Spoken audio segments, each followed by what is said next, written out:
দেশটাকে মৌলবাদী দেশ প্রমাণ করার জন্য আওয়ামী লীগ একটা ইনস্ট্রাকশন দিতে পারে যে জামাতে ভোট দিয়ে দাও। বঙ্গবন্ধু হত্যার পরে আওয়ামী লীগের কেউ কেউ বেরিয়েছে।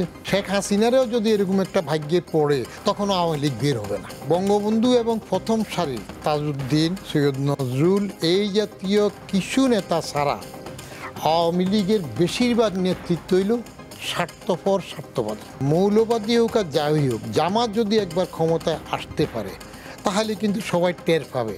নেতৃত্ব যদি হুকুম দেয় যে ওর রং কাটলে বেসতে যাবে, ওর এক কাটে দেবে, ওর কাছে আর কোনো নিয়ম কানুন থাকবে না। বাপ ছিঁড়ে না সেগুলো খেলার মাঠ বানাবে, বাকি বাড়িটা ভেঙে ফেলে সেটা করবে, তাদের হিসাব আলাদা। আওয়ামী লীগের তো একটা ভোট ব্যাংক আছে, মানে তাদের তো একটা ভোট আছে।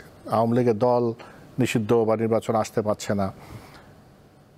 অনেকেই বলছে যে এই আওয়ামী লীগের যে ভোট ব্যাংক, এই ভোট ব্যাংক যেদিকে যাবে তাদের জেতার সম্ভাবনা একটু বেশি, বা বড় দুটো রাজনৈতিক দল সেই তাদের ভোটটা নেওয়ার জন্য বিভিন্ন রকম কলা কৌশল করছে।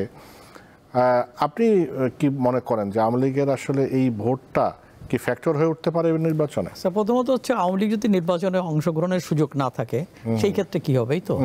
তো সেই ক্ষেত্রে কিছু কিছু, যেমন রাজনৈতিক অঙ্গনে কিছু কিছু কথা চালু আছে যে দেশটাকে মৌলবাদী দেশ প্রমাণ করার জন্য আওয়ামী লীগ একটা ইনস্ট্রাকশন দিতে পারে যে জামাতে ভোট দিয়ে দাও।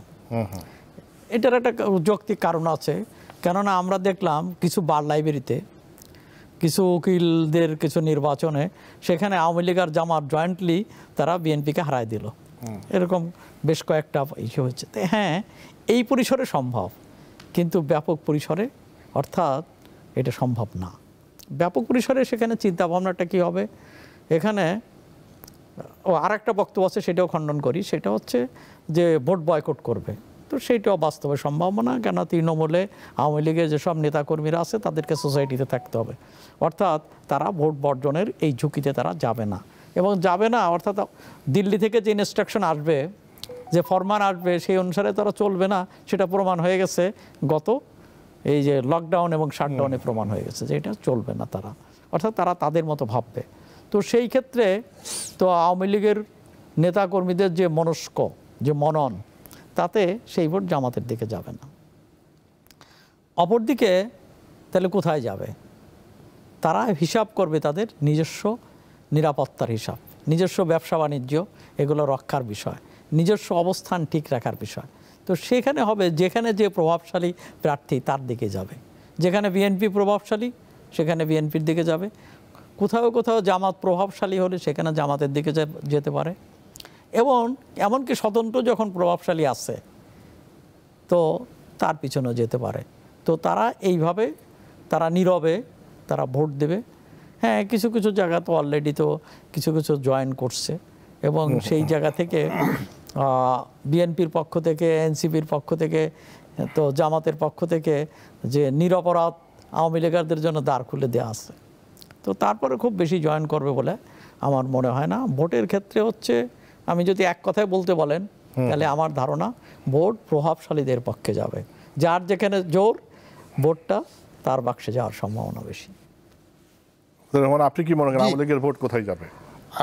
আমি তো যা লিখে ফেলছি সেগুলো সব আগের কথাই বলি, নতুন কিছু বলি না। সেটা হলো বঙ্গবন্ধু হত্যার পরে আওয়ামী লীগের কেউ কেউ বেরিয়েছে। মুস্তাকের ক্যাবিনেটে কারা গেল, সেখানে আবার এসটি ইমাম, যে ইমামকে আবার শেখ হাসিনাও ইমাম বানাইলেন, মুস্তাকের শপথ গ্রহণ করাইলেন, সেই সময় আওয়ামী লীগের লোকজন যায় নাই। গুটি কয়েক বঙ্গবন্ধু এবং প্রথম সারির তাজউদ্দিন, সৈয়দ নজরুল এই জাতীয় কিছু নেতা ছাড়া আওয়ামী লীগের বেশিরভাগ নেতৃত্ব হইল স্বার্থপর, স্বার্থবাদী, পরিষ্কার। এটা আমার অ্যানালাইসিস। কারণ আমরা তো আগে ডেইলি 32 নম্বরের যেতাম, তো দেখছি তো এরা নিজের স্বার্থ, ব্যবসা বাণিজ্য রক্ষার জন্য যখন যেখানে যা করার তাই করবে। শেখ হাসিনা যখন দুঃখ করে যে আওয়ামী লীগের এত বিশাল সংগঠন, কিন্তু বঙ্গবন্ধু বাইরে হওয়ার পরে, হত্যার পরে কেউ বাইরেও নাই কেন, আমি তখন লিখছিলাম যে শেখ হাসিনারও যদি এরকম একটা ভাগ্যে পড়ে তখনও আওয়ামী লীগ বের হবে না। কারণ এটা তার শ্রেণী চরিত্র। তারা নিজের বাড়ি গাড়ি স্বার্থ রক্ষার জন্য ব্যস্ত থাকবে। অতএব ভোটের সময় এবার তারা চুপ করে থাকবে। যদি কোনো সময় আবার সুবিধা আসে তখন আওয়ামী লীগের আবার মতো মাথা ছাড়া দিয়ে উঠবে, আর এখন তারা মিশে যাবে। যেখানে যেভাবে মিশলে সহজ হয় সেটা হবে। আমি নিজে আমার এলাকাতে প্রতি 2 মাসে গড়ে তো একবার যাওয়া পরে, কোনো কোনো মাসে 2বারও যাওয়া পরে, বিয়ে শাদী অনুষ্ঠান সবগুলোতে যাই। আর গ্রামের ছেলে তো গরুর ঘাস তুলছি, সবাই এখনও সেভাবে মিলেমিশে থাকি। আমি ওখানে গেলাম, আমার একটা জায়গা আওয়ামী লীগের এক পান্ডা দখল করে বিক্রি করে ফেলছি। আচ্ছা, মাফে আমার আরও 2 ডিসিমেল থাকে, সে আগেই দখল দিয়ে দিছি বিক্রি করে। তো এইবার যখন ওর পতন হইলো, সে পালাইলো, মাদক টাদক লইলো, আমি ভাবলাম বোধহয় এবার আমি রক্ষা করতে পারবো। তার ভয় তো আমি আগে দিয়ে ওয়াল দিয়ে যেটুকু আছে এটাও রক্ষা করলাম, কিনছিলাম তো। পরে বিএনপি যেগুলো এখন শালীর বিচার করে ওই জায়গায় এরা আসলো, বললাম যে এবার আমার একটু দখল করে। কয় কী কোন চাষা, আমরা তো পরিষ্কার, আমরা তো। তাহলে তারা মিশে যাচ্ছে, তারা থাকবে। বরং এখন যারা ক্ষমতায় এসে যাচ্ছে, বাড়ছে, ওদের সাথে এরা যোগ দিচ্ছে যে আমি সাপোর্ট দিব, তুমি আরও আসো। তাহলে এইদিকে আসবে বেশিরভাগ। আর জামাতের জন্য যেটা যাওয়ার, জামাতকে মৌলবাদী হিসাবে প্রমাণ করে যদি বেশি উঠাইতে পারে, তাহলে ইন্ডিয়ার তরফ থেকে সাপোর্ট পাওয়ার জন্য আওয়ামী লীগের কোনো লাভ হবে কিনা সেটা পরের হিসাব। কারণ মৌলবাদী হোক আর যাই হোক, জামাত যদি একবার ক্ষমতায় আসতে পারে তাহলে কিন্তু সবাই টের পাবে। কত ধরনের কত চাল, হ্যাঁ, ওই যে how many rice how many, সেটা আছে। জামাতের একটা গুণ আছে, এটার জন্য জামাতের কিছু দোকানদার আমার বলে যে আপনি জানান, আপনারা আমরা ভোট দেবো। সেটা হলো জামাত কমিউনিস্টদের চাইতেও শক্ত ডিসিপ্লিন মেনটেন করে। তাদের নেতৃত্ব যদি হুকুম দিয়ে দেয়, ওই যে রোকন টোকন কি দাপ পার হইতো না, নেতৃত্ব যদি হুকুম দেয় যে ওর রক কাটলে বেসতে যাবি, ওর এক কাটে দেবে, ওর কাছে আর কোনো নিয়ম কানুন থাকবে না। তাহলে এই একটা ভীষণ ডিসিপ্লিন আছে না। আর জামাতের যখন মন্ত্রী 2 জন ছিল, আমি তখন ক্যাবিনেটের জয়েন্ট সেক্রেটারি, নিজামি মুজাহিদ এরা ছিল না মন্ত্রী। তাদের একটা সুবিধা ছিল, তারা যেটা করতো সেটা হইল বাইরে মিটিং টিটিং গেলে তারা তাদের লোকজন দিয়ে সরকারি পয়সায় মিটিং করতো না। এটা তারা কিন্তু প্রতিষ্ঠিত হইত, নিজের ফান্ড থেকে করতো। আর জামাত যারা করে তাদের সাগরেদগুলার টেক কেয়ার করে তারা। জেলে যদি জামাতের কেউ যায়, আমার এক আত্মীয় দূরের, ও জেলে পড়ে গেছিল, এই একবার দেশে আসার পর কোথায় গণ্ডগোলের সময় জেলে যাওয়ার পরে তার মারে জিজ্ঞেস করলাম চলো কেমনে, কর্মক্ষম ছেলেটাই তো জেলে। বলে যে কাকা ভালো আছি, আগের থেকে ভালো আছি, ছেলে আরও জেলে থাকুক। আমি কেমনে, কয় পার্টির থেকে ছেলে জেলে আছে দেখে আমাদের বাজার সদাই থেকে শুরু করে সব কিছু তো পার্টি দিতেছে। এইবার আমি যেটা দেখলাম, ফেনীতে গেলাম এক জানাজায়, ঢাকা ইউনিভার্সিটির IB-এর প্রফেসর ছিল কাজী গোলাম মহিউদ্দিন।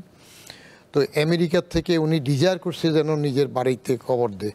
তো জানাজার জন্য গিয়ে দেখলাম যে জানাজা পড়াচ্ছে কে, ও তাজ্জব হয়ে গেলাম।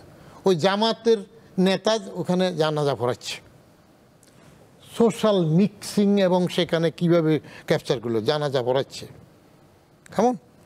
এই আমার বাড়ির পাশে এবার দেখলাম গত শুক্রবারে আমাদের এলাকার সেখানকার যে ভোটে দাঁড়াচ্ছে, সে মাইকিং করে তার লোকজন দিল যে ফ্রি মেডিকেল ক্যাম্প 4 ঘন্টার জন্য, এবং প্যান্ডেল করে দিচ্ছে। তো জামাদের এই সূক্ষ্ম টেকনিকগুলো দিয়ে ঢুকতে চাচ্ছে। কিন্তু দেশের মানুষের 71-এর কথা যদি মনে থাকে, যারা এখনও আছে, ওই নতুন যারা বাপ চিনে না, ভাঙ্গে ফেলাইবেও খেলার মাঠ করবো, এরা তো আলাদা।